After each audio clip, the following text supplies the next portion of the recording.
Bonjour à tous et bienvenue pour ce nouvel épisode d'Inside RH. Aujourd'hui, nous avons à nouveau le plaisir d'être accueillis par le Jivail Resort dans ce cadre inspirant pour échanger sur le sujet passionnant qu'est l'intelligence émotionnelle. C'est avec Arnaud et Stéphane, deux experts passionnés et fondateurs de Ciel, que nous allons découvrir plus en profondeur ce qu'est l'intelligence émotionnelle, comment la mesurer et surtout comment la développer au quotidien. Nous évoquerons également les différences générationnelles qui peuvent exister autour de la gestion émotionnelle, comprendre leur origine et surtout vous offrir des tips concrets pour optimiser votre propre gestion émotionnelle. Et petite nouveauté de cet épisode, j'ai moi-même passé leur test de quotient émotionnel. Vous pourrez très prochainement, à travers des vidéos bonus, découvrir les résultats, mon profil et le débriefing que nous avons réalisé ensemble. En attendant, merci encore au Jivail Resort pour leur accueil et merci à vous deux d'être parmi nous aujourd'hui pour échanger sur ce sujet passionnant. Déjà, pour commencer, j'aimerais qu'on parle un petit peu de vous, qu'on comprenne d'où vous venez, quels ont été un petit peu vos parcours respectifs et ce qui vous a amené finalement à vous intéresser de plus près à l'intelligence émotionnelle et à la création de Ciel. Racontez-nous. Je te laisse commencer. Très volontiers. J'ai le droit d'aînesse. Voilà, c'est ça. Stéphane, pour les intimes, 58 ans pour le côté personnel, papa de 4 enfants. Pourquoi je dis ça? Parce que peu de gens le savent, mais j'ai éduqué mes 3 premiers enfants seul. C'est aussi ce qui explique. Et j'ai créé mon entreprise, donc que j'ai développée en même temps, donc papa, entreprise, etc. Et donc j'ai eu droit et la chance d'avoir des challenges incroyables dans ma vie de papa, d'entrepreneur. Et ça m'a évidemment amené à accompagner des gens, mais aussi ma vie d'une manière générale, à devoir découvrir des failles, des limites chez moi. Les enfants sont des super challengers. C'est magnifique. Ce sont nos super coachs. Et ça fait 25 ans aujourd'hui que j'accompagne des managers, des dirigeants dans la conduite, dans le leadership, dans le coaching.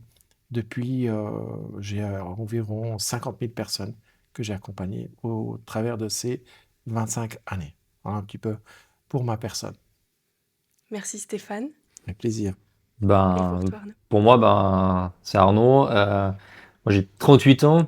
J'ai un parcours un peu atypique parce que j'ai commencé comme cuisinier. Mhm. Donc, le monde des émotions, on va dire qu'en gastronomie, il fait partie prenante ou intégrale de notre métier. En fin de compte, on crée des émotions au quotidien. Mais je t'avoue sincèrement, c'est pas un truc qui me traversait l'esprit à l'époque. Après, j'ai fait 15 ans comme militaire de carrière en Suisse. Là aussi, on va pouvoir faire un raccourci assez rapide en disant qu'il n'y a pas d'émotion à l'armée, mais on se rend vite compte que c'est pas le cas. Tu travailles avec des humains en permanence et il y en a toujours. Et le monde des émotions, il est arrivé assez rapidement parce que tu les ressens. Et quand j'ai fait mon master, j'ai travaillé sur l'intelligence émotionnelle et la motivation dans les entreprises. Et je me suis dit, on va aller travailler là-dedans, on va chercher.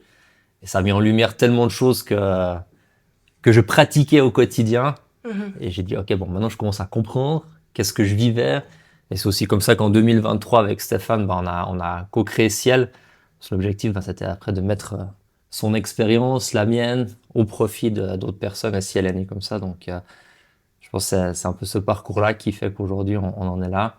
Côté privé, j'ai 3 enfants. Il en a aussi parlé, c'est des vrais challengers au niveau du quotidien parce que voilà, il y a plein d'émotions, des petites crises, des pleurs, des joies. Je suis marié, donc voilà, ça c'est un peu pour le côté privé. Donc je sais pas si ça répond à ta question Oui, totalement. pour arriver à pourquoi Ciel et comment on en est arrivé aujourd'hui à travailler sur cet univers-là. Et justement, je rebondis par rapport à ton parcours. Donc, tu étais en cuisine et aussi tu as eu un parcours militaire. Deux univers finalement où même la cuisine, les émotions, on a toujours cette image qu'en cuisine, ça peut être parfois compliqué pour la gestion émotionnelle. Est-ce que c'est l'un de ces parcours ou les deux aussi qui t'ont... Enfin, quel a été en fait le déclic, l'élément déclencheur où tu t'es dit en fait, là, l'intelligence émotionnelle, je veux le développer peut-être déjà pour moi et puis ensuite pour le transmettre aux autres? Je pense que j'ai été confronté à peut-être des chefs, des leaders, des cadres qui correspondaient pas forcément à ma manière de vouloir transmettre certaines choses. Comme tu dis, c'est des environnements qui sont très rudes, que ce soit l'armée ou la cuisine, c'est très hiérarchique, c'est hyper structuré. Et en même temps, c'est très émotionnel parce que en fait, tu vis en permanence des choses. C'est un one shot. Je dis la cuisine, tu fais une assiette, elle sort, elle va être mangée. Donc tu peux pas recommencer une deuxième fois. Donc tu dois créer quelque chose qui est là. L'armée, c'est la même chose. Tu vis tout le temps avec des cadres tous les jours. Et ça change beaucoup. Et le déclic, ça a été quand j'étais pas trop en adéquation avec ce qu'on m'avait montré.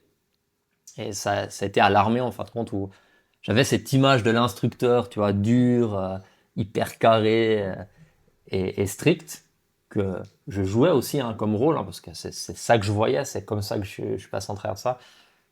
En fait, le soir, tu te regardes, puis tu te dis, mais c'est pas ce que je veux. Il y a un truc qui cloche à l'intérieur, puis il y a sûrement un autre moyen de faire. Et le déclencheur, je l'ai raconté aussi dans un des podcasts, ça a été où j'étais en rupture avec mes gars, avec une équipe de sous-off. Ils m'ont, entre guillemets, cassé les bonbons pendant bien quelques jours. Et on était en exercice, je dis, écoute, ça va pas. Je peux plus parler avec mes grades, je peux pas parler avec un statut, une autorité institutionnelle ou une fonction. Fait que je parle avec mon cœur, en fait. Et là, tu es purement dans le monde des émotions. Je leur dis ce que je ressentais, en fait. Je leur dis, écoutez, les gars, ça me déçoit, je suis triste, je m'engage tous les matins pour vous et on fait des trucs cool pour vous. Puis ça, c'est le retour, en fait, aujourd'hui. Je dis, je vais vous laisser. Maintenant, je me casse. Puis on verra demain si je reviens. Je suis vraiment parti. J'ai pris ma bagnole, j'ai pris mon sac à dos, je l'ai courir pendant 1 heure. Je suis rentré à la maison, je vais voir ma fille. J'ai fait un gros câlin à ma femme, à ma fille. Puis le lendemain, je suis arrivé 2 heures plus tard, mais tout fonctionnait. Puis là, ça a dit, ok, Arnaud, il y a peut-être un truc à faire. C'est à partir de là que je dis, bon, tu peux être toi-même. T'as pas besoin de jouer un masque. Tu peux juste leur dire ce que tu ressens et d'être vulnérable d'une certaine manière. Ça, c'est un cheminement. Parce que t'es dans des environnements, en fait, tu dois jouer le gars un peu. T'as un rôle à jouer. Mais ce rôle-là, en fait, c'est ce qui te correspond vraiment. Puis moi, il me correspondait pas. En fait, c'était un surplus quelque part de ce que je comprends, de ce que tu racontes. C'était un surplus, même toi, émotionnel, de devoir tout le temps porter ce masque-là face à ton équipe en société et que quelque part, à un moment donné, tu as eu cette rupture et que tu t'es dit, en fait, ça ne me correspond pas. Et j'ai envie, en fait, de m'exprimer aussi, d'exprimer ce que je ressens. Est-ce que c'était... Ouais, puis surtout d'être toi, en fait. Ouais, c'est ça. T'as pas besoin d'être quelqu'un d'autre. Tu peux juste être toi. Mais là, les masques sociétaux, bien les univers dans lesquels j'étais, c'est aussi comme ça que je me suis construit d'une certaine manière. C'est une image que j'avais. Je devais être comme ça. Mais elle me correspondait pas intérieurement. Et au moment où j'ai compris ça prend un peu de temps, hein. Peut-être heureusement, tu me dis 38 ans, c'est pas si tard que ça. Aujourd'hui, je peux en parler comme ça, mais il y en a combien qui restent bloqués là-dedans? Parce que t'as peur, tu sais pas comment faire, on t'a jamais montré. C'est quand t'arrives à un point de rupture, au bout d'un moment, t'essayes. Puis après, c'était génial, en fait. Et c'est comme ça qu'après, tu t'es intéressé plus en profondeur sur comment exprimer ses émotions, comment les nommer. Déjà pour moi, je fais beaucoup plus de développement personnel. J'ai lu une chier de bouquins. J'avais pas encore rencontré Stéphane à l'époque. Mais moi, ce qui m'intéressait, c'est comment motiver, tu vois, comment créer des dynamiques entre les équipes pour qu'elles fonctionnent ensemble. Et c'est pas l'autorité, c'est pas une bonne planification. C'est des éléments qui sont importants, mais en fait, c'est qui tu es. Ils adhèrent à ta personne, à ta personnalité, à ta manière d'être. C'est un truc qui m'obsède, en fait. De comprendre comment ça marche. Puis quand j'ai fait, j'expliquais mes travaux de master, en fait, t'as des études qui le prouvent aujourd'hui. J'ai discuté avec Stéphane, on dit, lui, il avait un peu plus de backup, et puis il a fait, on peut faire quelque chose ensemble. Donc voilà, c'est comme ça. C'est un peu les déclics, quoi. Et avant de passer à la suite, j'aimerais qu'on aborde ce côté où tu disais aussi souvent avoir confondu exigence et dureté. Comment tu le différencies aujourd'hui pour toi? Qu'est-ce que l'exigence, qu'est-ce que la dureté? Quelles conséquences ça peut avoir dans sa vie quotidienne, que ça soit d'ailleurs dans sa vie privée ou professionnelle? Et surtout, comment y remédier? Comment faire la part des choses et ne pas tomber dans la dureté? Je pense que ça commence avec soi-même. Enfin, tu peux être exigeant avec les gens. Et je pense que c'est une bonne chose parce que si tu veux atteindre l'excellence, si tu veux avoir des choses qui fonctionnent bien, il y a une certaine exigence aussi en gastronomie. Tu as besoin, je veux dire, un gars qui a 3 étoiles Michelin ou qui a une grande table, sans exigence, ça fonctionne pas. Tous les jours, c'est de la minutie. Par contre, t'as pas besoin d'être dur. T'as pas besoin d'être un chef autoritaire, excuse-moi du terme, un peu un connard avec les gens pour que ça fonctionne. C'est juste de l'exigence. Puis ça vient avec l'exemplarité pour moi. ce que tu attends des autres, tu dois être en capacité de le faire. Et c'est un truc qui me drive depuis. Bon, c'est à l'armée, c'était tout le temps comme ça, c'est soit un exemple. Ouais, et si je peux Hmm. rebondir sur ce que tu dis, je pense qu'une des grandes choses qui fait la différence, c'est la confiance en soi. Si tu as vraiment confiance en toi, tu peux être exigeant sans être dans la dureté. Mm. La dureté, c'est souvent une stratégie que les gens adoptent pour essayer de s'imposer parce qu'ils n'ont pas les ressources ou pas suffisamment de ressources pour arriver justement à obtenir les résultats qu'ils veulent auprès des personnes qui conduisent, qui managent. Et de facto, qu'est-ce qui se passe? Ils prennent des stratégies de la simplicité. Allez, je suis dur. Donc pour moi, c'est aussi un signal. Quand quelqu'un est très très dur, je le vois beaucoup dans le management, dans la conduite. Voilà, j'ai vu beaucoup de monde. Souvent, c'est une vraie stratégie euh, qui n'est pas forcément adaptée du fait, mais pour se protéger. Donc on va être dur pour se protéger, et derrière, il y a de la peur. La peur de ne pas se faire obéir, la peur de ne pas être respecté, la peur de ne pas obtenir les résultats. Il y a une palette de peurs énorme. Et la base de tout ça, c'est la prise de conscience. Tant que tu n'as pas conscience, tu ne vas pas changer la stratégie. Combien même on voit les répétitions de comportement, on en parlait encore tout à l'heure, tu as des schémas de fonctionnement et tu peux intellectuellement comprendre que c'est pas OK, mais souvent ils ne savent pas comment faire.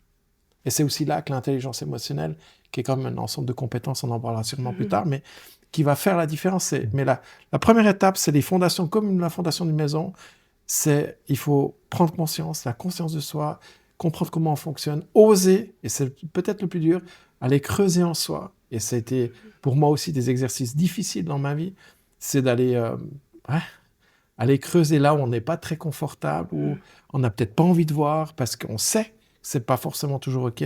Et ça, c'est effectivement un élément important Moi, je te rejoins complètement parce que dans le management. si tu regardes mon début de carrière, c'était le grade en fait. Et j'avais pas assez confiance en moi. C'est pour ça que t'étais dur. Parce que c'est le seul moyen que t'as de les garder dans la ligne. Et je te rejoins parce que si je regarde maintenant rétrospectivement, c'était ça. Jusqu'à ce que j'ai assez compris que je peux faire différemment. La rupture que je t'expliquais avant, ça a pris presque 10 ans de carrière. Tu vas me dire, c'est énorme. Mais jusqu'à ce que je comprenne que j'avais pas besoin d'être comme ça. Oui, parfois ça met du temps aussi de comprendre et aussi, comme tu disais, Stéphane, d'accepter et de se voir tel qu'on est et d'avoir le courage aussi de creuser là où on n'a pas forcément envie de creuser. Et je rebondis aussi par rapport à ça, mais quel a été ton déclic, Stéphane, pour creuser Je pense qu'il y en a beaucoup, mais il y en a un qui m'a marqué spécialement. Parce qu'à l'époque, j'avais aussi fait de l'armée. J'étais pas militaire de carrière, mais j'avais aussi ce rôle-là. Donc, j'ai appris à conduire des gens à l'armée. Et dans le privé, j'ai pris un poste à responsabilité. Et je me suis ramassé physiquement une baffe d'un collaborateur. Et effectivement, je comprends aujourd'hui, évidemment, en ce moment, ça m'a beaucoup touché, mais j'ai compris parce que dans ma manière de fonctionner, je voyais que le côté de nouveau dur, en disant exigeant, et puis j'avais un caractère très fort, donc j'étais assez brut de décoffrage aussi. Dans ma manière de dire les choses, je mettais pas tellement de forme, hein, mais à force de prendre des portes, il y a un moment donné, si tu commences pas à te poser des questions, tu vas pas y arriver. Et puis l'épisode, j'aime bien le souligner parce que c'est pas si courant que ça, mais où j'ai dû prendre en charge mes 3 enfants, l'entreprise, la construction de maison. Tu as quand même beaucoup de challenges. Tu as je dirais, des tsunamis émotionnels qui te tombent dessus parce que entre les responsabilités, les charges, etc., c'est quand même pas si simple que ça. Mais ça, c'est très formateur en même temps. Mais tu as 2 choix. C'est soit tu te laisses écraser, soit tu décides de prendre les choses en main, d'apprendre, développer. Donc j'en ai pas parlé avant, mais j'ai fait une quantité de formation astronomique. Voilà, c'est pas le but de les étaler maintenant, mais c'est ce qui m'a permis d'évoluer. Alors, que ce soit de la lecture, que ce soit des cours, que ce soit, etc. Mais c'est un cheminement, en fait.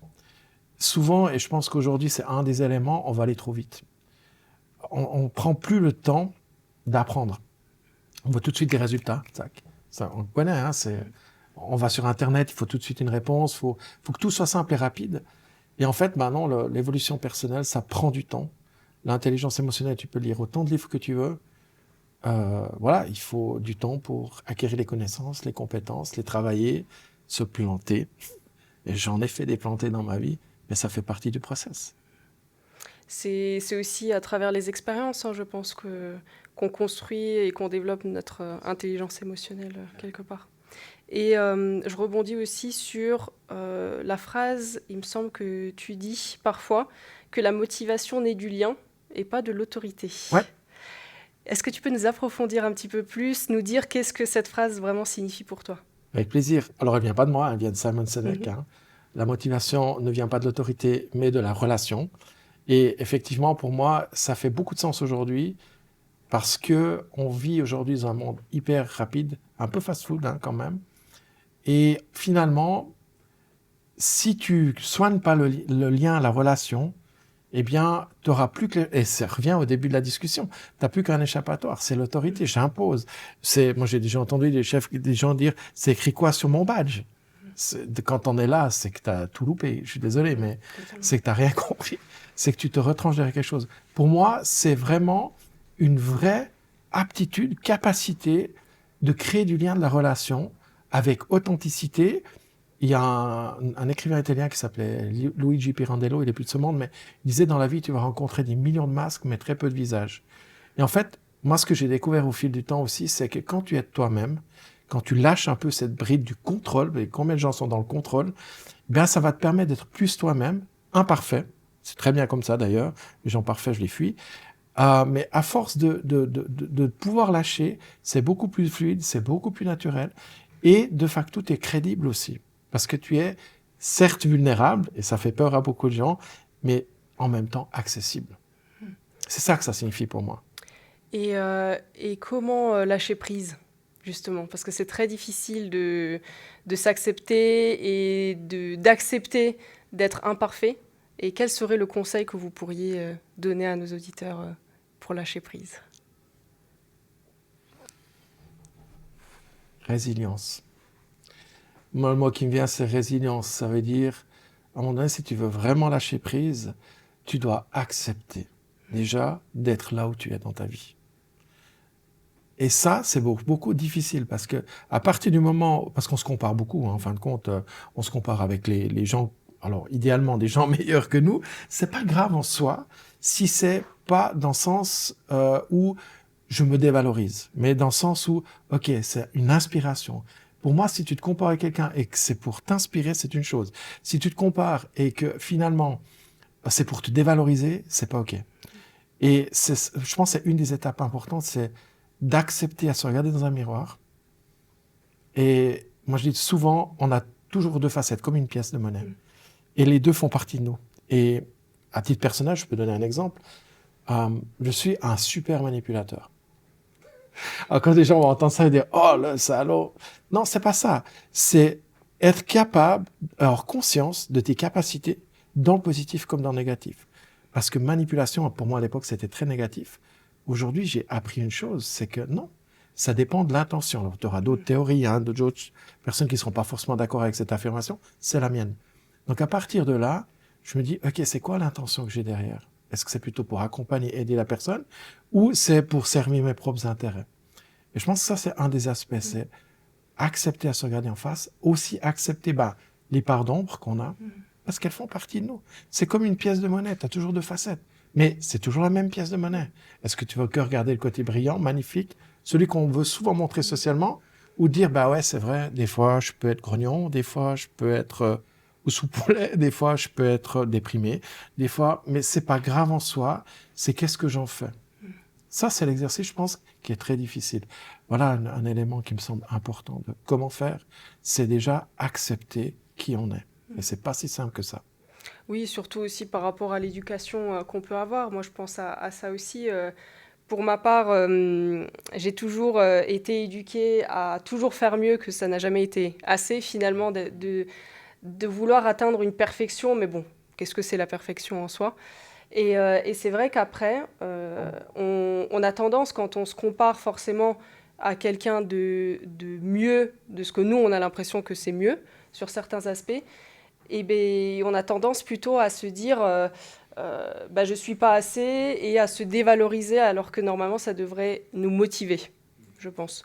Et c'est vrai que ça, c'est quelque chose que beaucoup de personnes peuvent être confronté aujourd'hui aussi pour l'acceptation de soi et surtout pour avoir une comparaison plus positive, on va dire.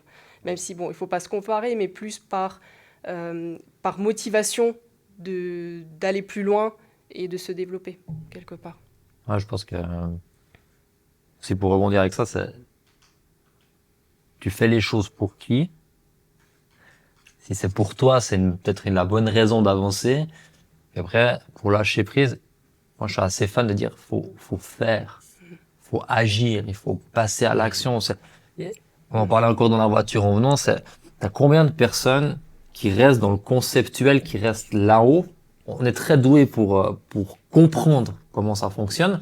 Parce que nous, on voit en coaching, j'ai compris. Bah, j'en doute pas que t'as compris. Mais est-ce que tu le vis?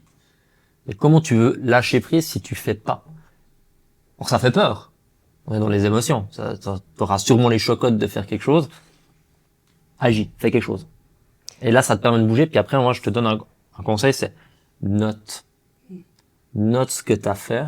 Sois fier de tes réalisations et regarde de temps en temps.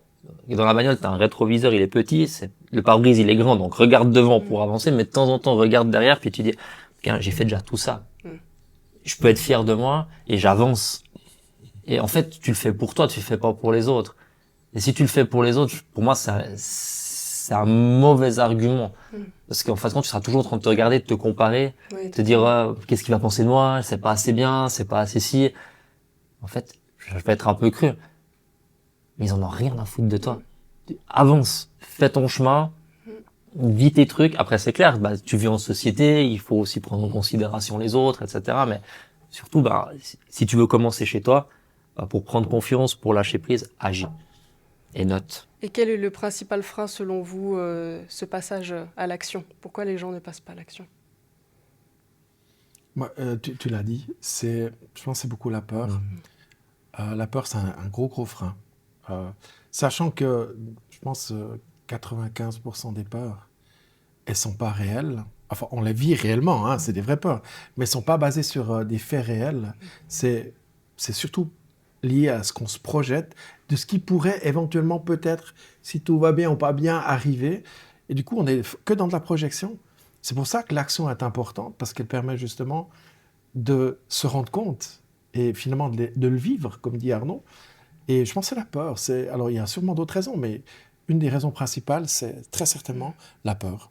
Puis des croyances. Ouais. Oh oui. Des croyances que tu te construis. Mais ça vient de ton éducation, ça vient de tes expériences de vie. On a tous nos propres parcours de vie. Et si tu fais une mauvaise expérience ou si tu crois que c'est pas possible ou que ça va être compliqué, en fait, tu t'auto-sabotes d'une certaine manière. Et pour, entre guillemets, casser ces schémas-là ou casser ces croyances-là, tu peux le faire seul. Ça te prend des fois un max de temps et des fois tu n'y arriveras pas parce que tu es dans ton mood à toi puis tu reviens dans tes cycles.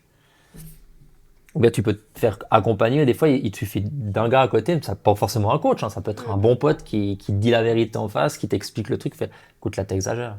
Il va rien se passer mon gars, tu peux y aller quoi. Avance quoi.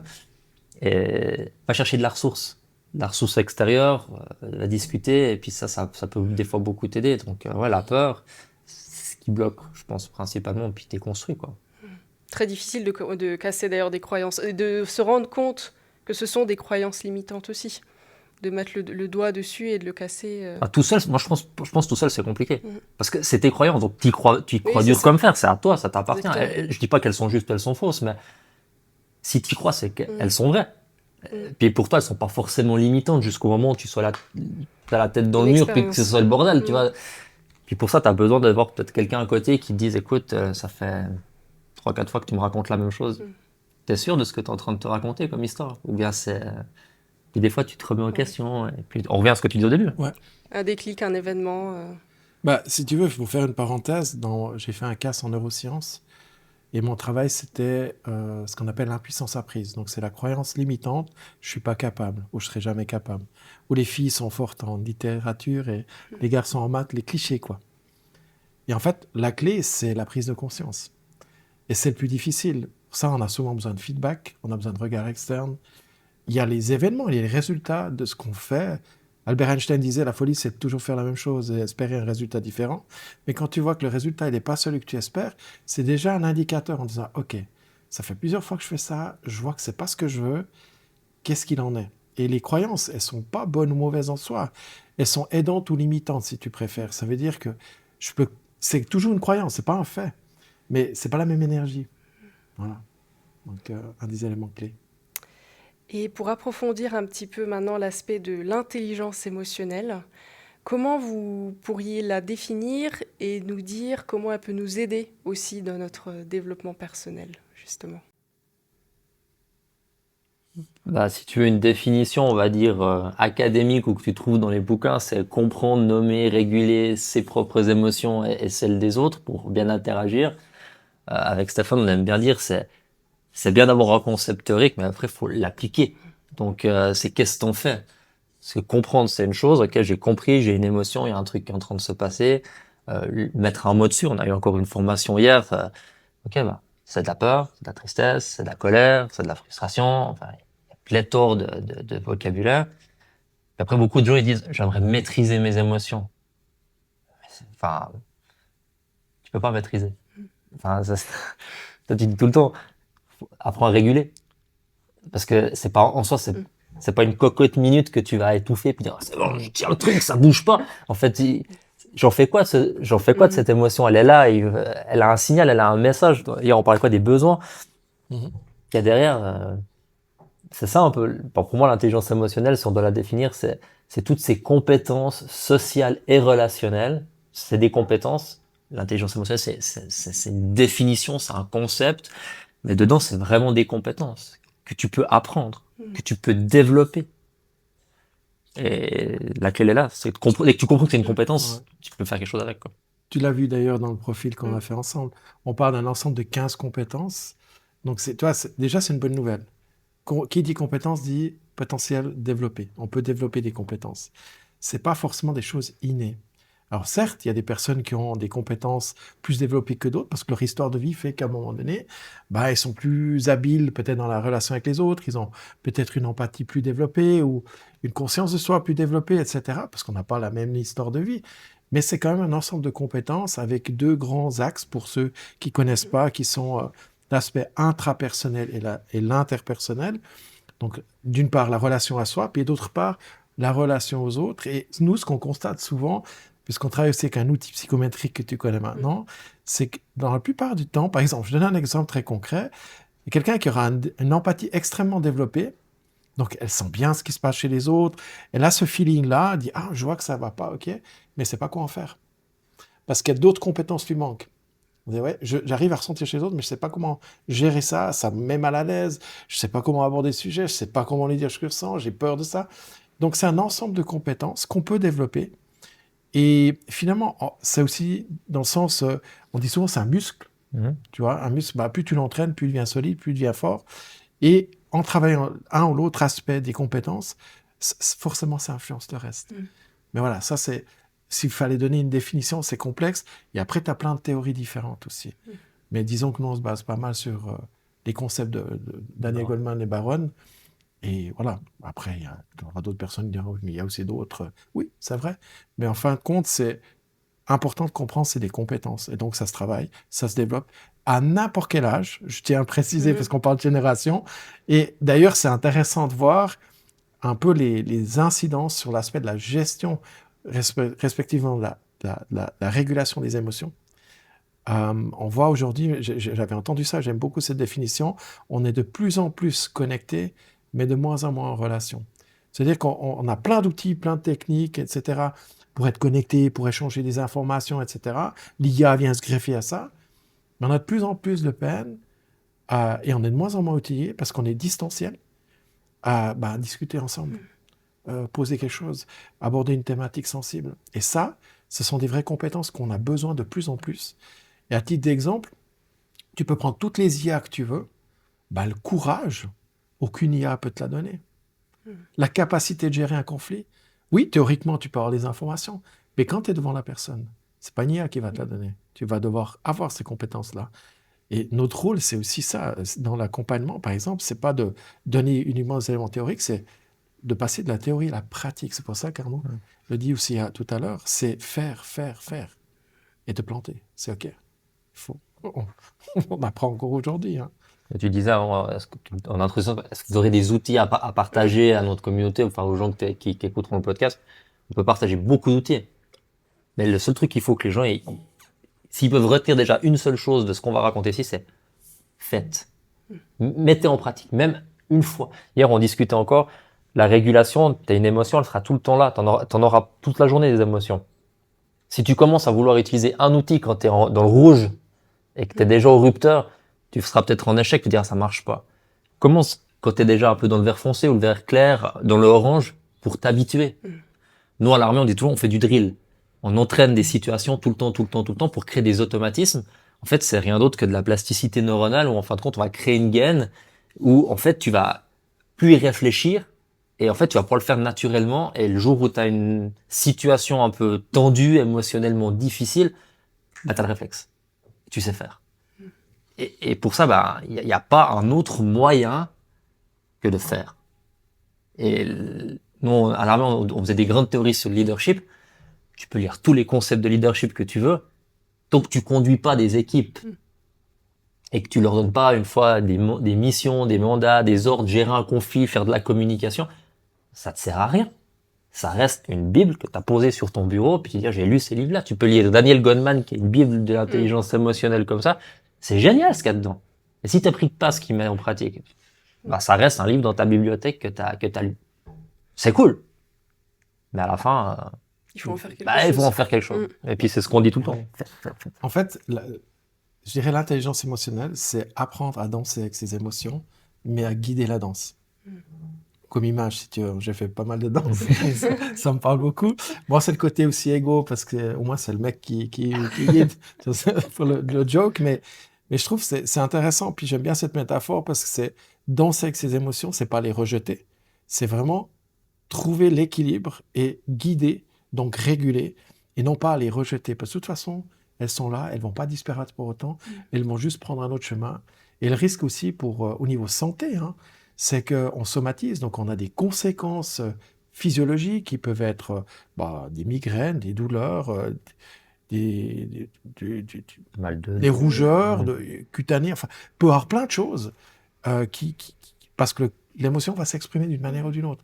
Donc en l'accueillant, en dansant avec, si je peux prendre cette métaphore, ça va permettre justement de réguler ça. Voilà. Le corps, quelque part, exprime ce qu'on ressent aussi, par les douleurs et par ce qu'on peut ressentir. Puis tu vois, Stéphane, il disait, il y a interpersonnel et intrapersonnel. On est plus doué dans l'inter, parce qu'on est habitué à ça.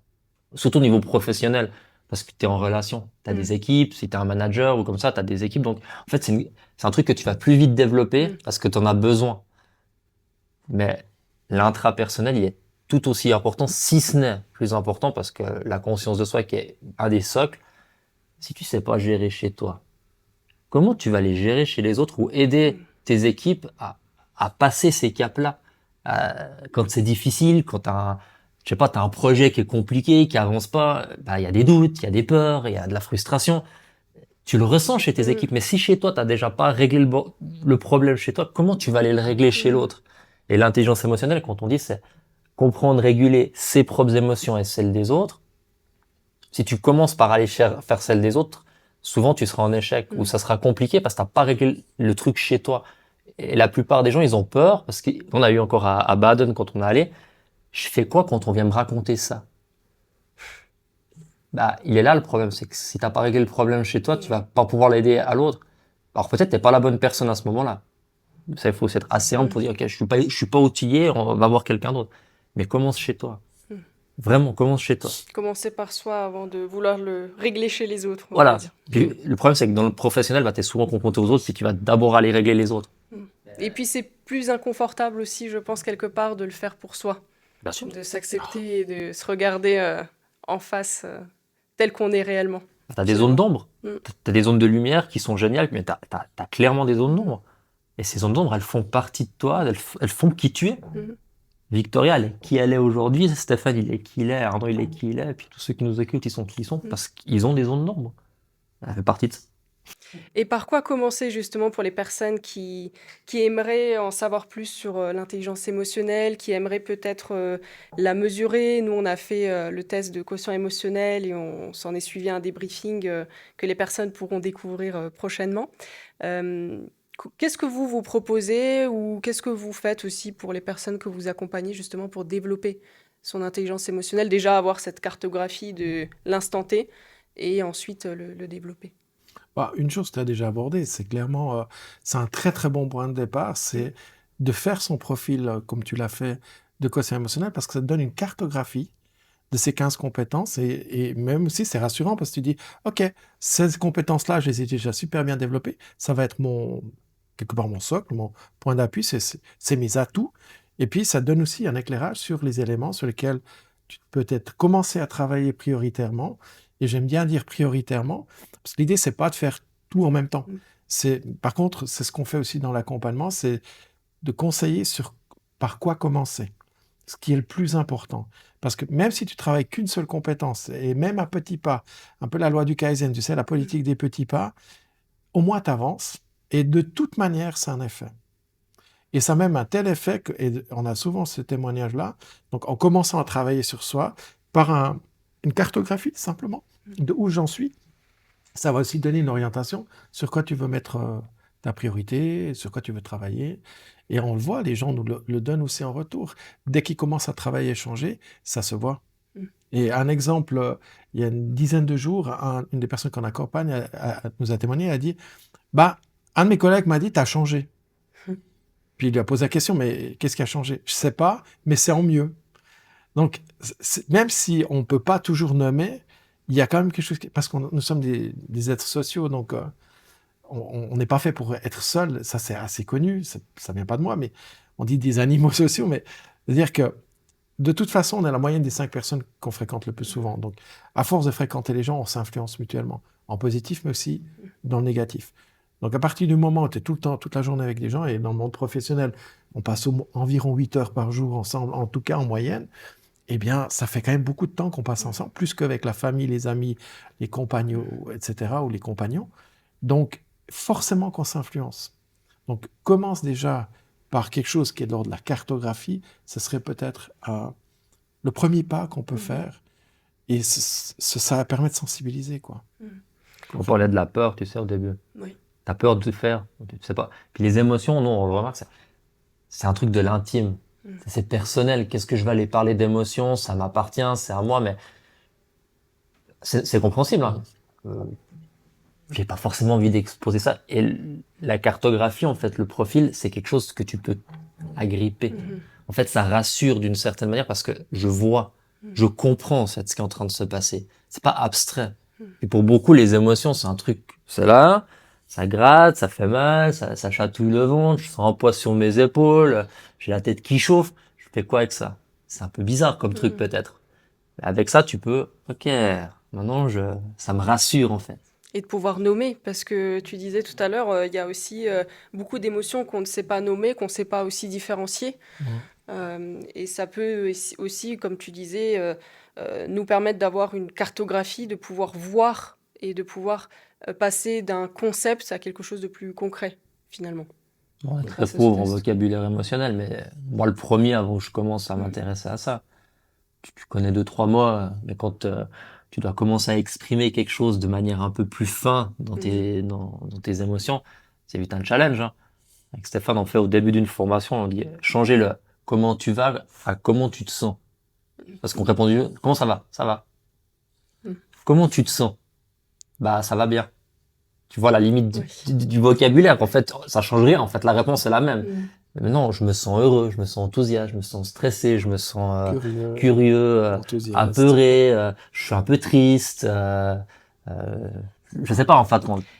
Et d'où ça vient, selon vous, cette difficulté à exprimer, à nommer ces émotions? Est-ce que c'est culturel? Est-ce que ça vient de l'éducation, de la société? Selon vous, d'où ça vient? Et je pense qu'il y a un peu de tout ça.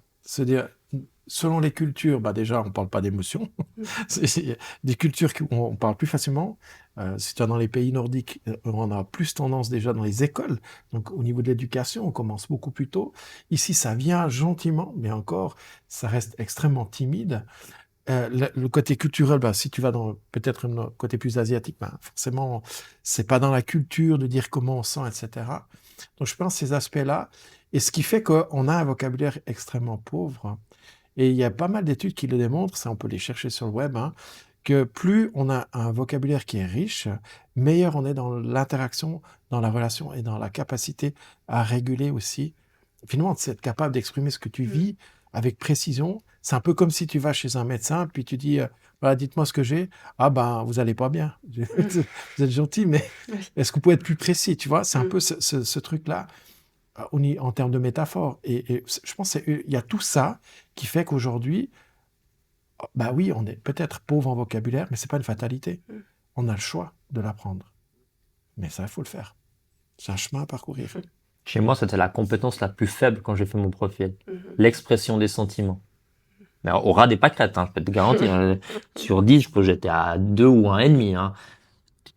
C'est pas surprenant, parce que si tu regardes mon parcours que je t'explique avant, cuisine, armée, tu fais le boulot. Mais c'est un monstre problème dans la relation. Parce que le gars qui est en face de toi, il est pas dans ta tête. Ouais, totalement. Comment il peut savoir ce que tu es en train de ressentir si t'es pas en capacité de l'exprimer? Et là, on est dans des compétences interpersonnelles. En fait, ça devient vraiment un handicap. Moi, chez moi, c'est devenu un handicap de pas savoir dire ce que je ressentais. J'ai plein de trucs qui se passent, mais je suis pas en capacité de l'exprimer. Tu fais quoi avec ça? Et les autres peuvent pas le deviner, et après il y a des problèmes de communication. Tu peux parler professionnel, mais moi, ça a été juste dans mon couple, en fin de compte, avec ta femme, elle te dit, mais il faut que tu me dises les choses. Puis je fais, ouais, mais je sais pas comment te le dire. Et là, si tu apprends pas ça, bah, soit tu fais la rupture, et puis c'est plus facile de fuir, et puis de dire, ok, bah, on s'entend plus, puis on se quitte. Ou bien soit tu fais quelque chose, et puis je te garantis qu'après, bah, c'est le bonheur. Mais c'est pas que le bonheur à la maison, c'est le bonheur dans la relation, parce que tu peux lui dire à ton collègue, à ton chef, je me sens pas très bien, et Mais c'est génial. en parlant de ça, Arnaud, l'exemple que tu donnais l'autre jour de la personne qui a témoigné en séance, ce qu'elle ressentait. Non? Dans les entreprises, aujourd'hui, parler d'émotions, ça fait peur. Parce qu'on se dit, ah, mais ça, c'est un peu le truc bisounours, bienveillant, etc. C'est tout le contraire qu'on veut véhiculer. On n'est pas du tout dans un univers bisounours. C'est juste dans l'authenticité. Et le courage aussi d'assumer les choses. Pas pour être gentil avec les gens, c'est pas ça l'idée, mais pour être authentique et établir une relation de confiance.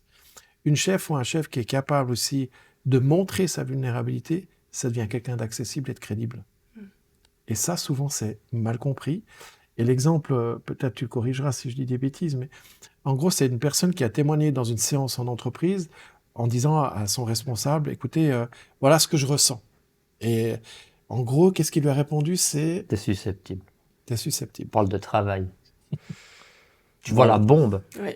En fait, elle fait l'effort d'oser exprimer, elle s'expose. La personne s'expose, elle est en train de parler d'elle-même. Elle met des mots sur ce qu'elle ressent parce qu'elle a eu le courage de dire quelque chose. Et son gars, le chef, en fait, tu sais, t'es susceptible. On est en train de parler de boulot ici. Et le message pour tous ceux qui sont autour. Tchouf, tchouf, tchouf, Ah tu bah fermes oui. toutes les écoutilles. Après, tu S'enferme totalement. t'étonnes en tant que chef que, en fait, t'es pas en relation avec tes gars. Tu t'engages comme un fond. Tu motives tous les jours, tu pousses, mais tu t'épuises. Mais au bout d'un moment, il n'y a pas de recette magique. Après vient la question des managers, comment motiver les collaborateurs? Et c'est ça le truc. Puis ils cherchent des recettes miracles et on cherche souvent la solution à l'extérieur et l'intelligence émotionnelle, ça commence à l'intérieur chez soi. Donc, Nous, on a une vision un peu, ce serait génial, c'est d'avoir l'intelligence émotionnelle organisationnelle. Tu formes pas qu'un manager, tu formes pas la top direction ou comme ça, tu formes tout le monde. Parce qu'on a eu des exemples de cadres qui nous disaient, mais tu te rends compte que si je m'ouvre, si je me rends vulnérable, si j'exprime ce que je ressens, on va l'utiliser contre moi. Donc tu vois le construit du bonhomme, ça veut dire qu'ils sont en train de se dire, c'est que si je montre que je suis faible ou que j'ai une émotion ou que un jour ça va pas, mon collaborateur risque de l'utiliser contre moi. Donc c'est une culture d'entreprise, c'est un truc qui est pas sain dedans. Et si tu penses comme ça, c'est normal que tu vas pas t'ouvrir. Par contre, si tu changes de perspective, puis tu dis, OK, je m'ouvre, je me rends vulnérable. Le message que tu vas donner à ton collaborateur, c'est, OK, mon chef, il est pas parfait. Il a aussi des moments où ça va pas. Moi, en tout cas, l'expérience que j'ai faite, c'est, je vais aussi lui dire quand ça va pas. Et du coup, tu rentres dans la confiance, parce que c'est le socle de tout, et je rentre dans la relation. Et le jour où ça va vraiment pas, bah, je vais pouvoir m'exprimer, il va me comprendre, on va pouvoir performer. Et toi, tu parlais de Simon Sinek au début, il a écrit un bouquin qui est excellent, c'est les vrais leaders mangent en dernier. Il parle du cercle de sécurité, il a analysé les forces spéciales américaines et les unités spéciales. Toi, tu avais partagé aussi un bouquin sur les négociateurs du GIGN. Pourquoi ces unités, elles surperforment? Pourquoi elles sont meilleures que les autres? Parce qu'ils ont créé un truc dans leurs unités où ils ont une confiance absolue dans le camarade, dans la personne qui est à côté. Parce que quand ils sont dans une colonne d'assaut, quand ils sont en train de prendre un bâtiment, ils peuvent y laisser leur vie. Donc je dois avoir confiance que le gars qui tient le bouclier devant, que le gars qui est avec son fusil, il va faire tout ce qu'il faut. Par contre, que quand ça va pas, quand on fait le débriefing en fin de mission ou d'entraînement, je vais lui dire, t'as merdé là. Là, j'ai risqué ma vie j'aurais pu me prendre une cartouche à cause de ça. Parce qu'il y a une vie qui est en jeu. En entreprise, on joue pas des vies. On joue avec des humains, enfin, on est des humains en relation. Il y a des gars qui sont en souffrance professionnelle tout le temps, il y a des burn-out, il y a tellement de trucs moi, ça me fait chier. Excuse-moi, je suis un peu cru, mais que tu dois en arriver là, parce que tu prends pas soin de ça. Parce que tu veux pas rentrer en relation. On devrait s'inspirer de ce genre de trucs. Totalement. Et à la fin, tu risques pas grand-chose. C'est clair que si tout le monde comprend pas ça, et qu'un, ils utilisent tes failles, au bout d'un moment, tu te fermes. Ça, c'est ton expérience de vie, tu vas te fermer. Les deux côtés. Et je rebondis d'ailleurs parce qu'on parlait des managers. Est-ce que selon vous, tout le monde peut devenir manager? Peut-être en développant ses compétences justement liées à l'intelligence émotionnelle, ou est-ce qu'il faut avoir certaines prédispositions? Parce qu'on le voit dans les entreprises, là on parlait d'environnement un peu plus nocif, mais il y a quand même, je pense, pas mal d'entreprises où justement le manager n'est pas forcément reconnu comme tel aussi dans les entreprises, et souvent on dit mais il sait pas manager, il est manager. Est-ce que ça vient du fait que tout le monde ne peut pas être manager, ou est-ce que ça vient du fait qu'il n'a pas développé encore les compétences qu'il Je pense faut? que déjà dans ce que tu as dit, il y a quelque chose d'important, c'est faire la différence entre leader et manager. Après, tu trouves plein de définitions, mais pour moi, manager, c'est plutôt le côté compétence gestion. Ce sont des compétences aussi. Et puis leader, c'est plutôt une compétence de conduite. Dans un monde idéal, il faudrait avoir les deux et développer les deux. Mon expérience a montré au bout de ces 25 ans, comme j'ai accompagné beaucoup de gens qui passaient de super collaborateurs à responsables, mais sans accompagnement. Donc il y a déjà une lacune souvent en termes de accompagner, donner les outils, c'est d'autres compétences de l'idée des gens. Et non, je ne pense pas que tout le monde est fait pour conduire des gens. Clairement pas. Il y a des collaborateurs qui seront d'excellents collaborateurs, et d'autres qui seront d'excellents chefs, mais pas forcément des bons collaborateurs, parce que ce sont des aptitudes et compétences différentes. Et comme on a des personnalités différentes, ben non, je crois pas. Honnêtement, ma conviction aujourd'hui, c'est que tout le monde n'est pas fait pour conduire, et c'est très bien ainsi. On n'a pas besoin que d'avoir des chefs, il faut aussi avoir des Indiens. Tu vois? C'est pas le même métier. Mm. Pour comprendre une chose, c'est pas le même métier. C'est que souvent on prend un gars qui est bon techniquement Oui. et tu vas lui dire, OK, je te propose une opportunité de carrière, tu vas passer chef de cette équipe-là. Parce qu'il est bon techniquement.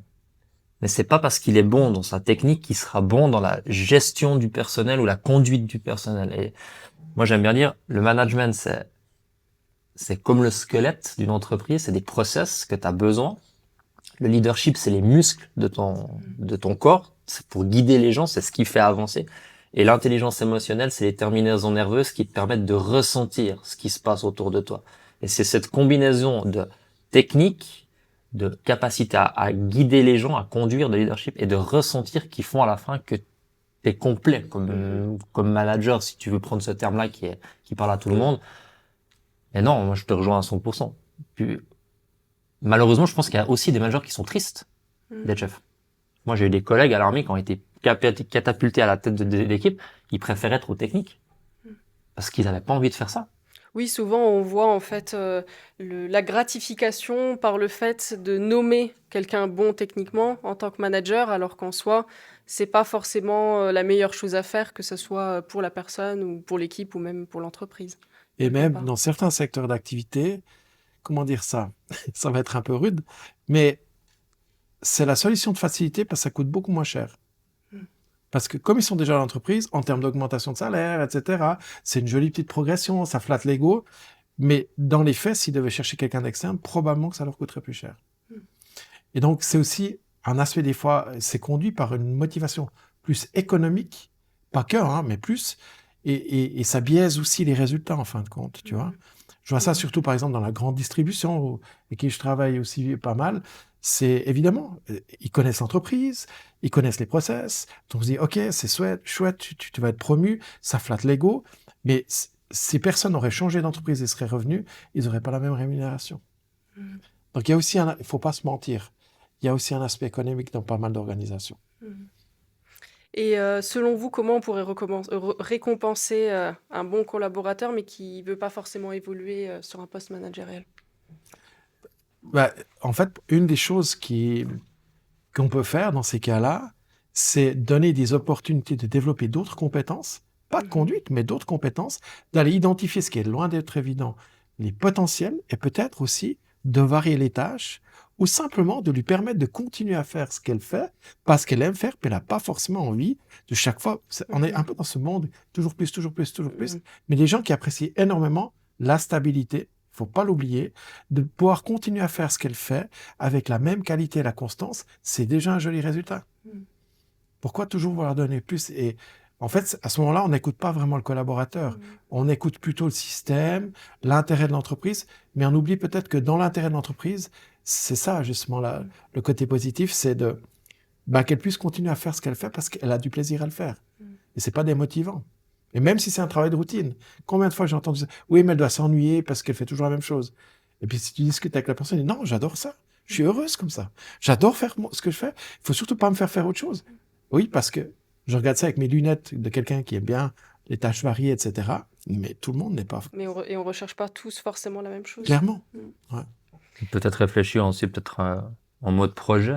Tu sais, quand tu fais t'as des équipes de projet, tu vas chercher des contributeurs parce qu'ils sont bons techniquement. Et peut-être dans une organisation, tu pourrais dire à un collaborateur pour le valoriser ou reconnaître son travail, dire, écoute, j'ai un super projet, tu seras pas responsable, mais tu vas pouvoir contribuer parce que j'ai besoin de ton expertise, de ton expérience de 10, 15 ans dans je sais pas quoi, pour participer à ça et ta voix elle est tout aussi importante. Parce que je pense que c'est aussi très valorisant pour un gars qui est peut-être en bas, de se dire, je peux participer, je peux contribuer à une vision d'entreprise plus grande par rapport à mon expérience. Et là, tu valorises ton collaborateur en disant, t'es peut-être pas le meilleur pour prendre des équipes, t'as pas envie, mais par contre, ton avis est important pour nous. Tu comptes pour moi.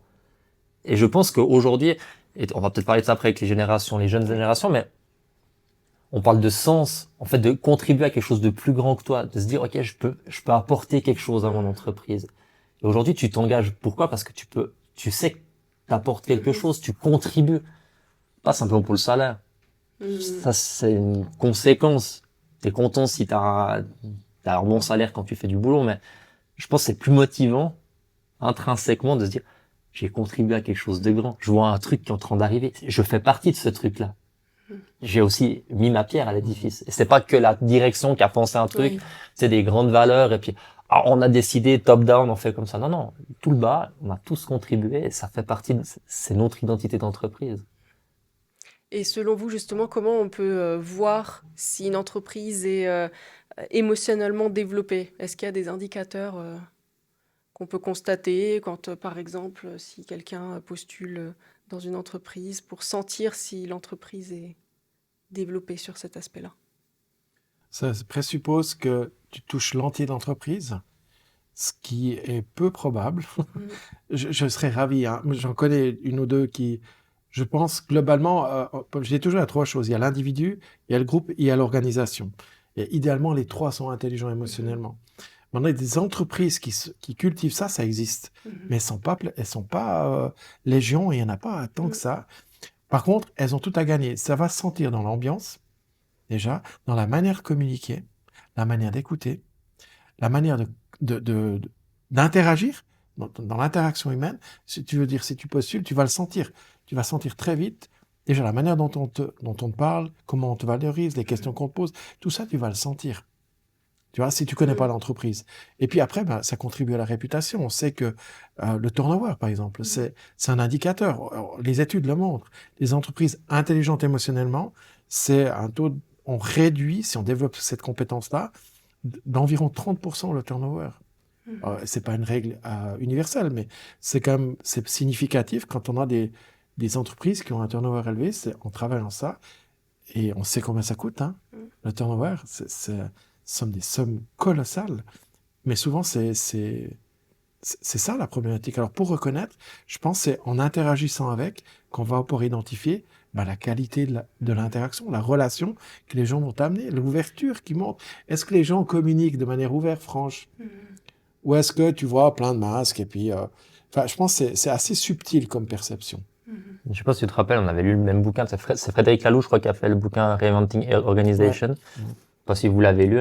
Et il parle vraiment des typologies organisationnelles bah, depuis qu'on est dans ces mondes industriels, etc. Aujourd'hui, on est dans une typologie assez orange, comme il appelle mécanique, où l'individu il va être utilisé comme un rouage de la mécanique organisationnelle. On va l'utiliser comme une pièce de tout ça. Et quand il pète, bah, on va le changer. En fait, t'es un outil, t'es utilisé comme ça. Et ce qui l'amène, c'est d'aller plutôt dans des organisations opales où tu vas travailler avec l'individu. L'individu en tant que tel, avec ses forces, ses faiblesses, etc. Il y a un exemple qui était assez marquant avec une entreprise en France, hein, qui ont de l'industrie en France et qui devait livrer un client en Grande-Bretagne, je crois, puis qu'ils n'avaient pas de transport avec les camions. Ils avaient un délai pour faire livrer ce truc-là. Ils se sont mis tous ensemble. Ils ont cherché une solution, mais de l'ingénieur à la direction, etc. Ils ont affrété un hélicoptère pour faire livrer le truc parce que leur réputation, c'était on livre, je crois, en 24 heures ou en 48 heures, en temps et en heure sur place. Donc en fait, ils ont cherché tous ensemble comment on va pouvoir valoriser l'entreprise, l'organisation en tant que telle.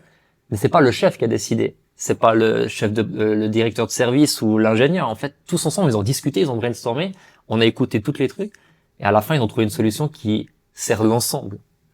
La force du collectif, finalement. Bah voilà, et puis en fin de compte, la réputation est là, ils se sont fait un an, ils ont affrété un hélicoptère pour aller livrer un truc où tu dis, ils s'en foutent les types. Mais en fait, c'est peut-être un coup de pub, un coup de marketing, mais tu te sens tellement faire partie de ce truc-là que tu vas te défoncer comme entreprise. Il y en a qui existent comme ça. C'est l'entreprise Favi, c'est pour les gens qui chercheraient les références. Favi, F-A-V-I, au nord de la France. Donc ça existe. Je trouve que c'est des belles histoires. Donc tu vois, c'est plus subtil que ça d'identifier une entreprise qui soit intelligente émotionnellement. Ben, ça va être beaucoup dans la relation. Comment tu veux sinon l'évaluer par des statistiques? Tu vois, c'est très difficile. Puis combien d'entreprises ont des sites internet magnifiques avec des belles valeurs affichées? Puis quand tu poses la question aux gens en interne, ils disent oui, ça c'est la théorie, mais dans la pratique, ça n'a rien à voir. Et je pense que pour moi, l'intelligence émotionnelle, ça doit se ressentir et puis ça doit se vivre. C'est pas quelque chose qui uniquement se déclare. Et puis ça doit être vécu et véhiculé aussi, et notamment par les différents leaders qui sont au sein de l'entreprise. Puis pas faire du greenwashing comme ça, des trucs écolos comme ça. On est une entreprise émotionnellement intelligente. Je pense que t'as pas besoin d'aller jusque là. Oui, oui. Parce que en fait, de nouveau, là, on est sur un truc de façade. C'est pas nécessaire. Je pense que tu dois le ressentir dans tes tripes. C'est un truc que tu as envie de véhiculer. Et nous, on dit tout le temps, ça sert à rien de venir chez nous. Là, je vais pas faire notre marketing, mais viens pas nous voir si t'as pas envie de changer. On n'aura pas de bons résultats. Ça sert à rien. On n'est pas là pour te convaincre. On sait on y croit, on sait que ça marche, mais à la fin, si toi t'y crois pas, Oui, totalement. bah, je vais pas arriver à te convaincre. Hein. En fait, on va être les deux à perdre. Hein. Faut que ça vienne de nous déjà, avant toute chose. On va rentrer un peu plus en profondeur sur justement les différences générationnelles, et notamment en entreprise, que vous avez peut-être déjà pu constater dans les suivis que vous avez pu faire. Déjà, pour commencer, est-ce qu'il existe réellement des différences générationnelles dans la gestion émotionnelle ou pas spécialement? Est-ce que vous constatez, vous, vraiment des différences notables entre les générations? moi, je prétends que oui, dans le sens où, alors pour différencier un petit peu, bon, moi, je fais partie de la génération, Baby boomers. non, Non. juste après. Tu me vieillis pas plus que l'âge.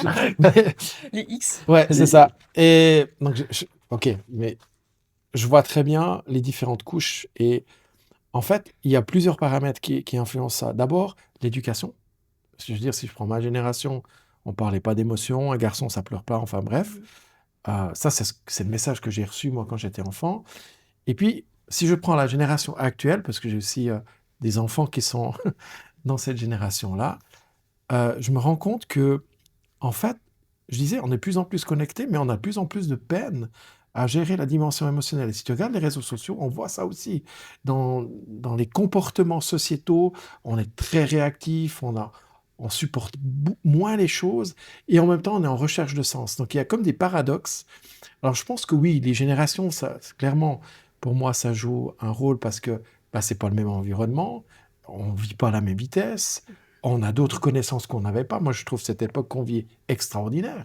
Je n'ai pas de nostalgie du tout de l'époque parce que je pense qu'on a beaucoup plus de choses aujourd'hui. Je trouve ça génial. Et en même temps, ben, on n'a pas le même bagage. Donc, c'est vrai que tout ça doit apprendre à travailler ensemble, à se comprendre, à exprimer. Et dans chaque génération, oui, moi je pense qu'il y a des générations différentes, bah, il y a des challenges différents, mais qui, en fin de compte, on veut tous la même chose. On veut se comprendre, on veut s'entendre, on veut être apprécié, on veut être aimé, sans être dans le monde bisounours de nouveau, mais c'est normal. C'est juste normal. On peut avoir des relations de confiance. C'est une question que j'aime bien poser. C'est quand je donne des séminaires, c'est en qui vous avez confiance et par rapport à quoi? Alors là, tu vois tout de suite les yeux aller dans tous les sens. Je dis, et qui peut avoir confiance en vous et par rapport à quoi?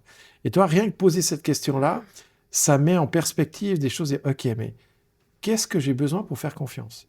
Et on n'a pas tant de monde que ça en qui on a vraiment confiance. Ça présuppose une base extrêmement solide et elle se construit, mais elle se détruit extrêmement vite. Je pense que c'est vraiment un ciment important dans les équipes, dans les entreprises, et même au niveau intergénérationnel. Moi, je trouve que on a tellement à s'apporter les uns aux autres. Pour moi, c'est ce qui me fait peur quand on parle de génération, c'est qu'on veut cliver.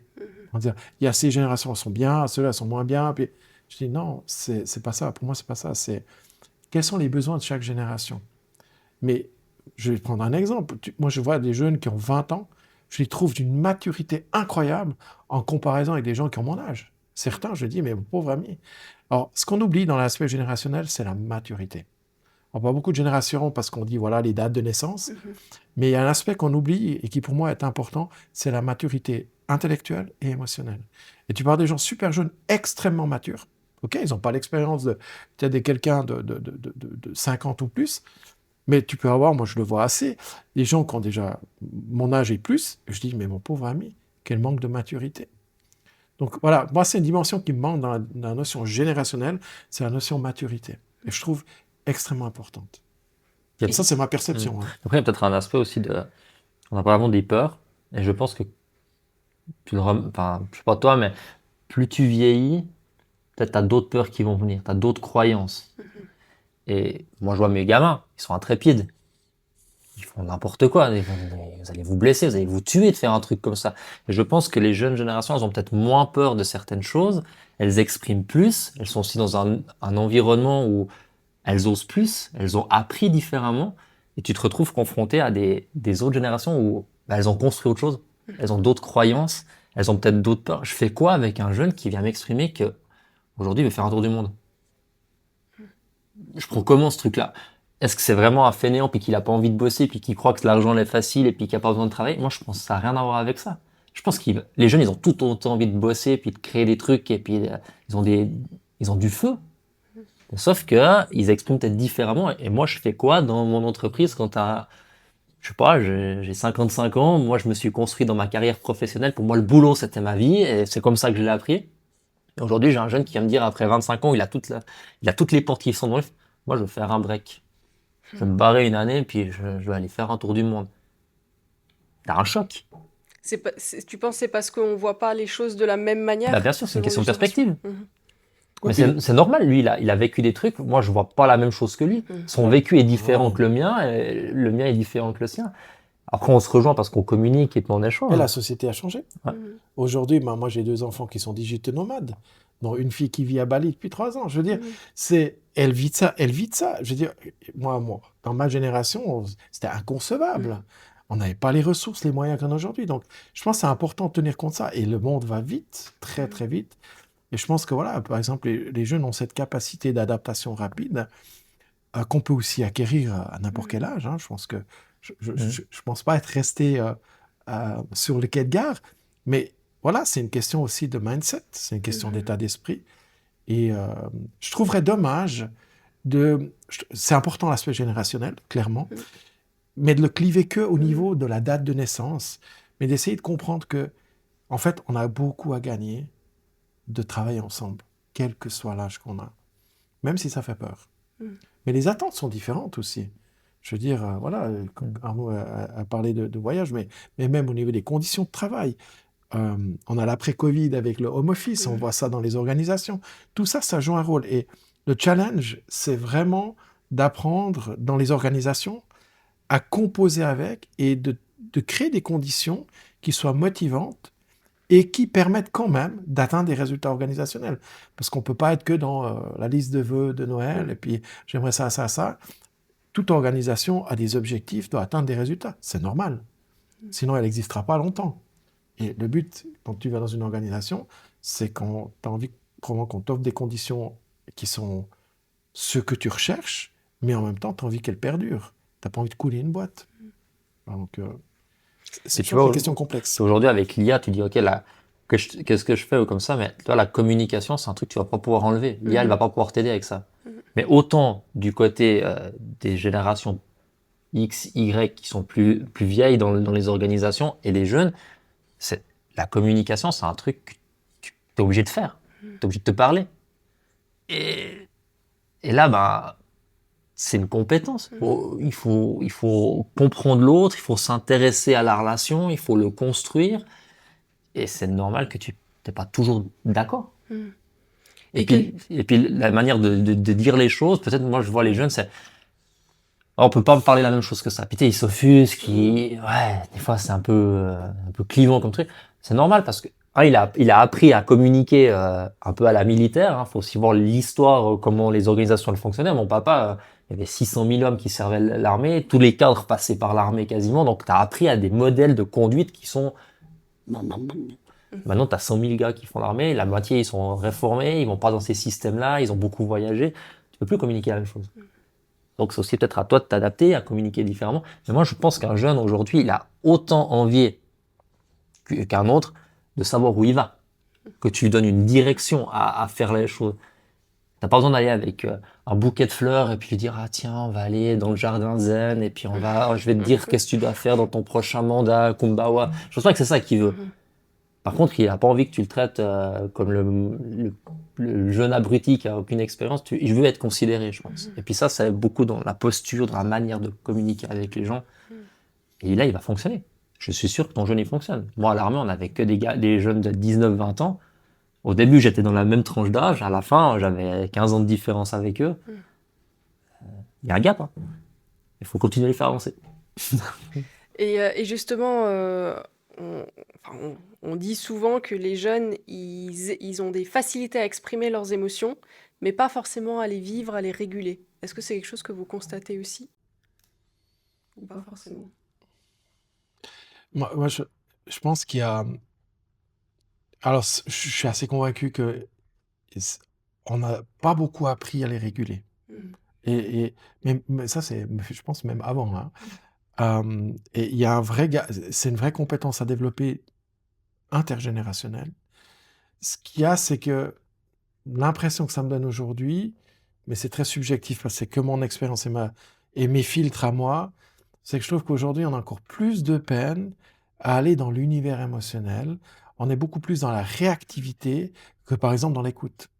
Tu vois, c'est beaucoup auto-centré. Moi, c'est un peu la génération selfie, hein, sans vouloir être clivant, mais... Et du coup, je m'écoute moi, mais j'ai de la peine, encore une fois, à rentrer en relation, dire, OK, Ok, je suis important, mais l'autre aussi. Je peux pas vivre seul. Et moi, je pense qu'il là, il y a un vrai travail encore à faire. Ouais, clairement. Apprendre à rentrer en relation, hein, de manière saine, équilibrée, respectueuse. Voilà, tout simplement. Et je pense que le gap, il est dans... Les jeunes vont peut-être l'exprimer facilement, mais après, j'en fais quoi? Et les plus vieux, ils ont même pas appris à l'exprimer. Oui. Donc en fait, c'est enterré. Toi, t'as appris à enterrer, C'est ça. je fous sous le tapis, je sais pas quoi faire avec ce truc-là, donc je l'exprime pas. Donc ça, c'est aussi très difficile quand t'as quelqu'un en face de toi qui va dire, je suis pas d'accord, je me sens triste, je suis en colère, je suis frustré. Tu dis, ok, c'est quoi ce truc? Comment je fais? Mais moi, j'ai même pas appris à le nommer.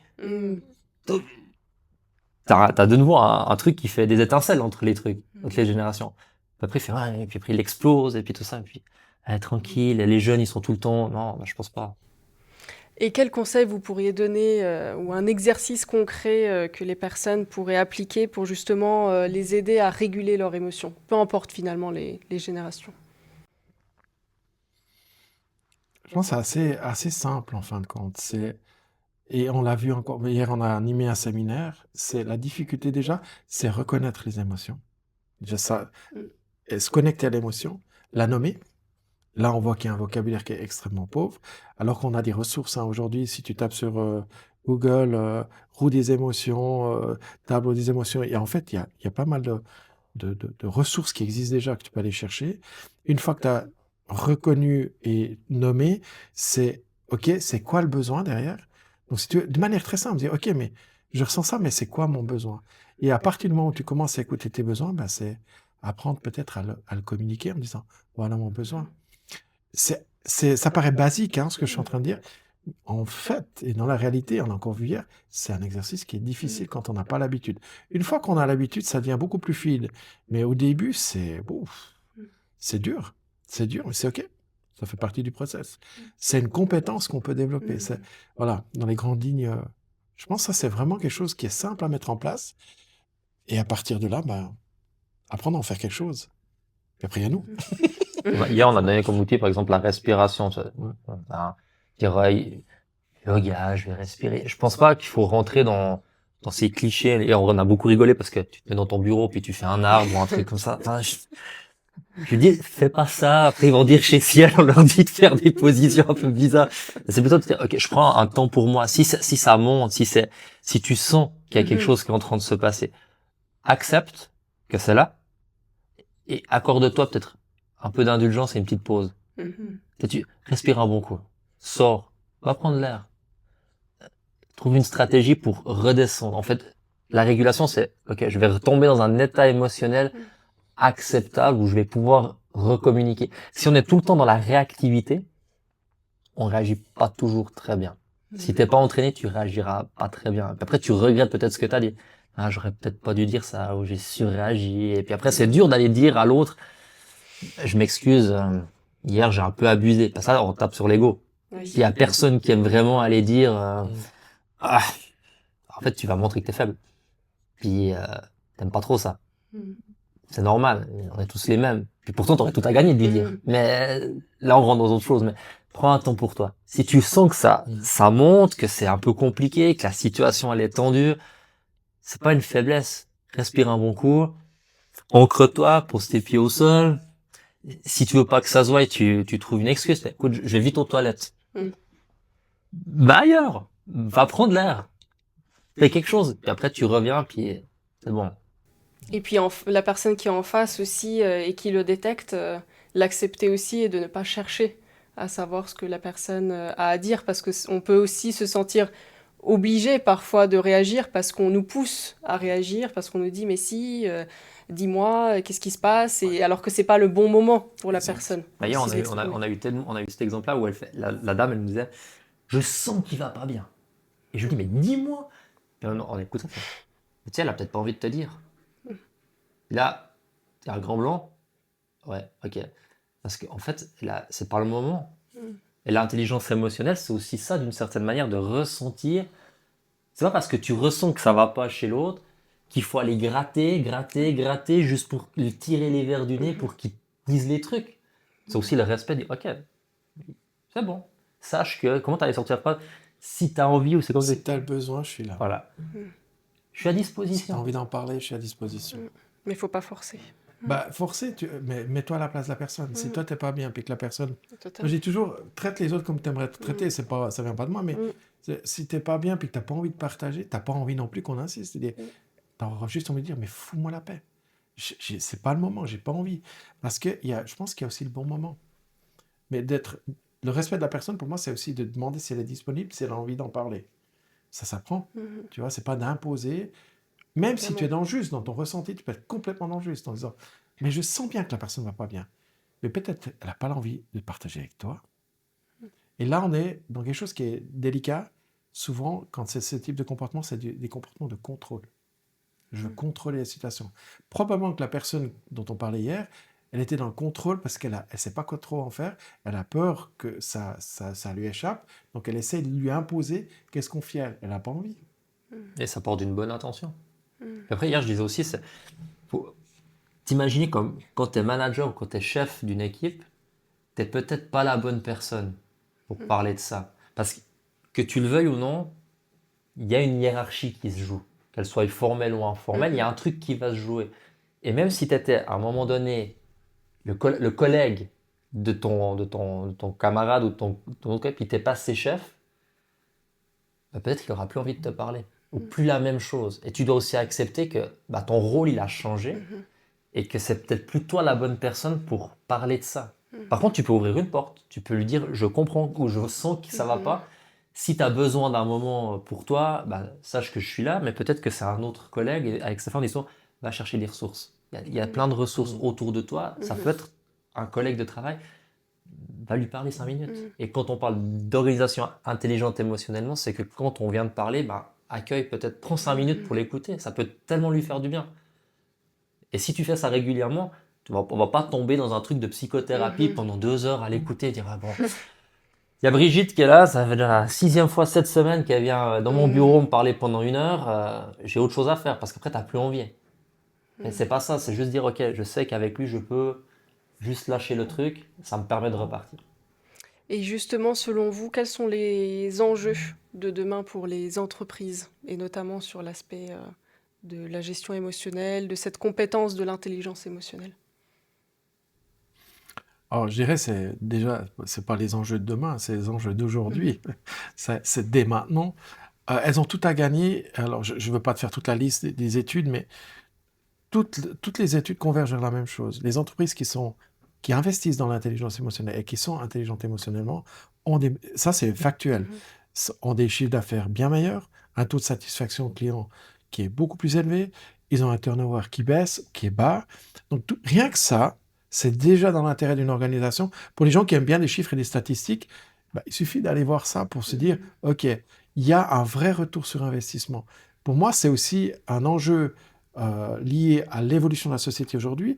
On est dans l'ère de l'IA. J'ai encore lu une étude sur LinkedIn, voilà, on n'aime pas, mais où on dit en 2030, 70% des métiers vont changer fondamentalement avec l'ère de l'IA. 2030, c'est demain matin. Hein.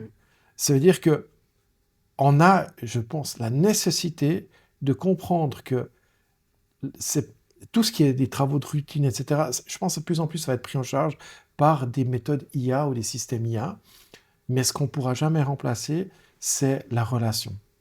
Aucune IA peut créer de relation. Et ça va être une des grandes compétences. Même l'Organisation mondiale de l'économie le dit, c'est l'importance de l'intelligence émotionnelle dans les organisations. Il faut juste aller voir un peu les études et convergent tous vers les mêmes choses. Donc, si tu regardes et que tu cherches un peu aujourd'hui, tu vas te rendre compte que c'est le défi d'aujourd'hui et de demain. C'est vraiment ça. Parce que ça, on ne pourra pas le remplacer. Voilà. Non, c'est stratégique en fait, c'est la relation. Et on investit beaucoup d'argent et de temps, je pense, aujourd'hui dans les organisations pour monter techniquement les gens. Aujourd'hui, le trend, c'est l'IA. Il faut qu'on ait cette compétence-là, sinon on va louper le train, etc. C'est clair. Aujourd'hui, tu ne peux pas faire autrement. C'est là. Mais qui c'est qui fait tourner la boîte? Ça sera pas. Puis même si c'est un agent IA qui fait tourner ta boîte, derrière, il y aura sûrement un ingénieur qui aura créé le truc. Est-ce qu'il va pas pouvoir se créer tout seul? Dans n'importe quel truc, il y aura Il y aura l'humain. je crois fondamentalement que l'humain aura toujours sa place là-dedans. Et aujourd'hui, on est des êtres de relation. On aurait pu faire ce podcast à distance, la même chose, mais il est tellement plus cool d'être là en face et de se déplacer pour faire cette relation-là, parce que on fait l'effort de pouvoir le faire, de connecter et comme ça. Mais moi, il y a une autre chose, c'est si on prend un cahier des charges aujourd'hui, puis on regarde toutes les tâches et les compétences nécessaires, puis on projette ça à l'ère de l'IA, qu'est-ce qui va rester? Et qu'est-ce qui va changer? Je pense que rien qu'en faisant cette réflexion-là, on voit bien que ça va bouger. Mais qu'est-ce qu'on va encore avoir besoin comme compétence chez les gens si l'IA prend en charge un certain nombre de choses, je ne sais pas, méthodologiques, etc. Ben on va voir que ce sont des compétences sociales que l'IA ne peut pas prendre en charge. Donc les métiers changent. 70%, c'est énorme, hein. Alors, je ne sais pas si scientifiquement c'est clairement prouvé et démontré. En tout cas, l'étude va dans ce sens-là. Mais ça veut dire que si on ne bouge pas aujourd'hui, on sera juste à la rue demain. Et ça, moi, je pense qu'il suffit de lire les news, de voir un peu ce qui passe. En fait, je crois que personne n'est capable de dire où on sera demain. Ça, c'est ma croyance. Par contre, ce qui est sûr, c'est qu'on ne sera pas là où on est aujourd'hui. C'est sûr. Ouais. On pourrait commencer à quelque part. Il y a beaucoup de choses dans ces compétences en relationnel. Tu peux pas tout faire. Une organisation ne pourra pas tout faire. Mais au moins, commence à un endroit où tu te dis, bon, bah, je mets un peu d'énergie, un peu de temps pour développer un pan de la relation qui est prioritaire pour moi, qui est stratégique dans notre organisation. Et de fil en aiguille, bah, peut-être que tu vas développer d'autres trucs. Tu peux de toute façon pas tout faire en même temps. C'est pas possible. Il y aura toujours des gens qui auront pris un parti pris. Donc, moi, j'y commence. Mets un peu d'énergie dans un projet pilote, dans une équipe pour voir ce que ça donne. Est-ce qu'ils sont meilleurs ou pas? Et fais ton expérience. Mais fais. Finalement, comme on disait au début de ce podcast, c'est de commencer quelque part, de faire, de passer à l'action, quelque part.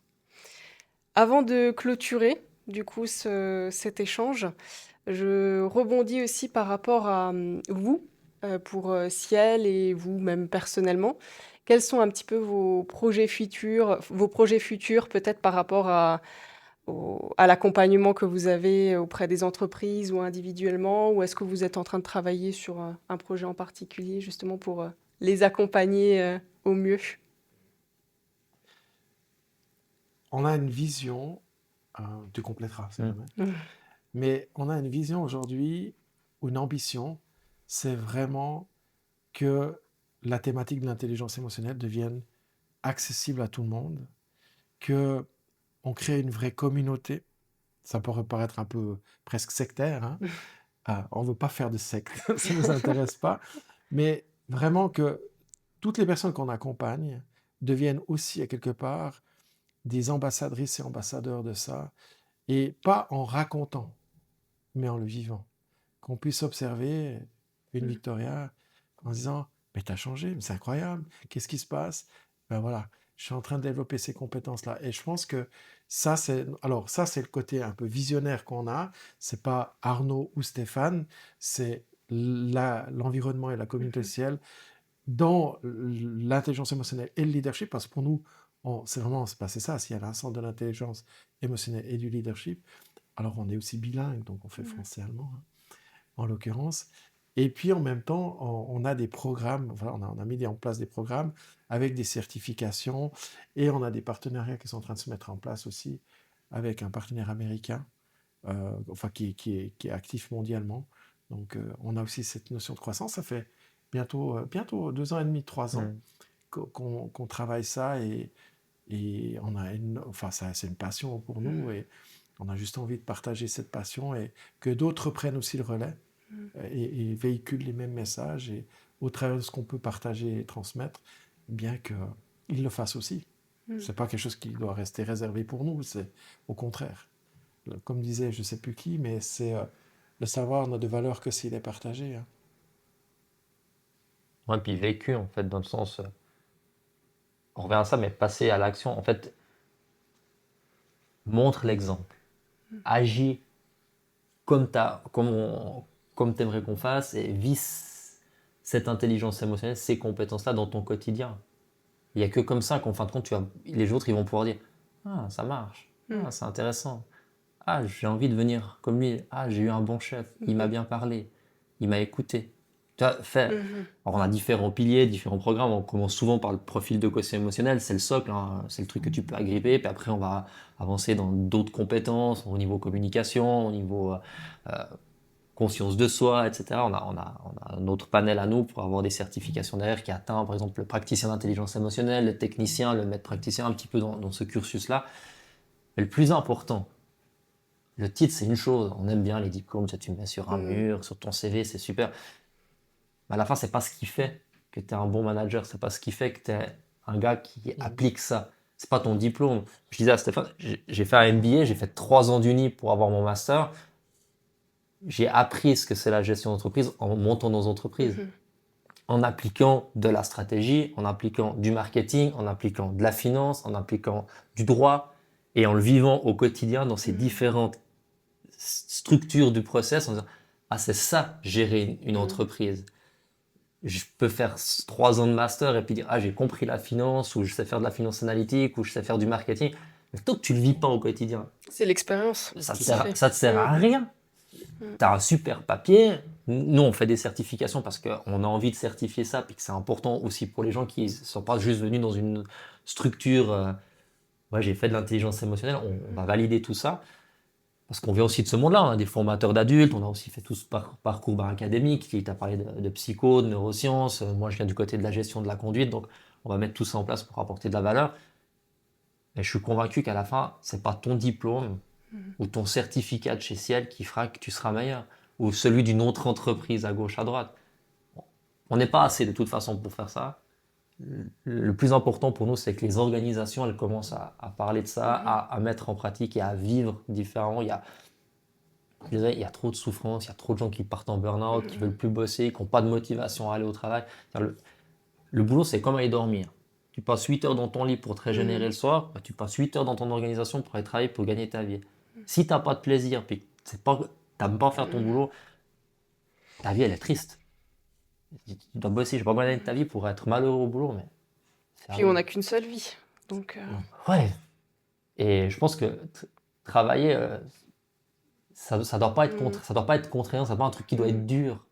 Il y a des jours où c'est pas cool. Dire, toi aussi, tu as des journées où t'as Mhm. pas forcément, il n'y a pas tout le temps, c'est génial. Mais à la fin, ça doit quand même rester un truc qui Mhm. t'épanouit, qui fait en sorte que tu as du plaisir à aller, puis que tu contribues à quelque chose de plus grand Mhm. que simplement je vais tirer un salaire le 25 du mois, quoi. Mhm. C'est un peu triste, quoi. Totalement. Totalement. Et justement, pour un petit mot de fin à nos auditeurs, qu'est-ce que vous pourriez leur dire ou leur conseiller pour clôturer cet épisode? Moi, je vais pas me répéter, mais passe à l'action. Fais quelque chose. Commence à quelque part.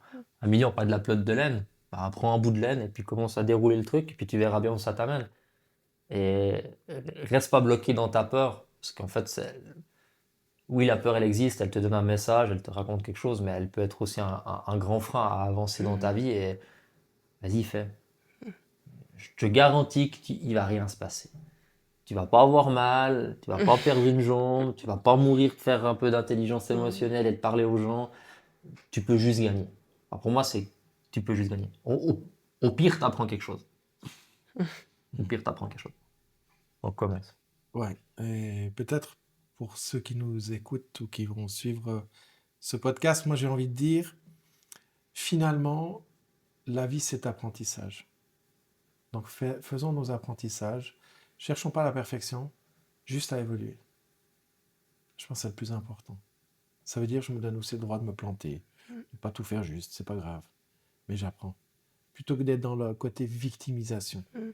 Moi, pour terminer là-dessus, j'ai beaucoup de peine avec les gens qui se victimisent. Je dois travailler là-dessus aussi, mais, parce que je pense qu'on est responsable de ce qui nous arrive. Pas de ce qui nous arrive dans la vie, mais plutôt, peut-être je me suis mal exprimé, mais de qu'est-ce qu'on en fait. Tu Mhm. vois? Il y a beaucoup de gens qui se victimisent, c'est pas de ma faute, c'est la faute à l'autre, c'est la faute à la société, c'est la faute à l'entreprise. Certes, il y a certainement des éléments que je choisis pas, mais je peux choisir comment je veux vivre. Donc, mon message, ce serait, bah, c'est vous qui choisissez la vie que vous voulez avoir. C'est votre choix. Merci beaucoup pour ce mot de la fin. Avec Merci plaisir. beaucoup à vous deux, surtout pour cet échange enrichissant qui, je pense, va susciter beaucoup d'intérêt auprès de nos auditeurs. Merci également au G-Vale Resort pour leur accueil chaleureux et merci à vous tous de nous avoir suivis aujourd'hui. Et pour celles et ceux qui veulent aller plus loin, restez connectés. Vous pourrez très prochainement découvrir, à travers des vidéos bonus, les résultats de mon test de quotient émotionnel, mon profil et le débriefing que nous avons réalisé ensemble avec Arnaud et Stéphane. Nous espérons que ce podcast vous a été utile. N'hésitez pas à nous suivre sur nos réseaux sociaux et notre chaîne YouTube, ainsi que sur les différentes plateformes podcast et à vous abonner si le concept vous parle. Merci beaucoup et à bientôt.